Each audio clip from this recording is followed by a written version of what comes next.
বন্ধুরা, প্রকৃতিতে উদাসীনভাবে না হেঁটে প্রকৃতির কে একটু গভীরভাবে উপলব্ধি করার চেষ্টা করুন। তখন আপনি অনেক কিছু শিখতে পারবেন।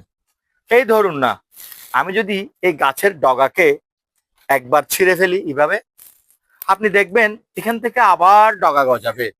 কিন্তু আমি যদি বারবার ছিঁড়ে ফেলি, বারবার ছিঁড়ে ফেলি, বারবার ছিঁড়ে ফেলি, তখন কিন্তু এই গাছ ডগা গজাবে না, এটি মরে যাবে। ঠিক সেইভাবে আপনার সন্তানকে সবসময় প্রেসারে রাখবেন না।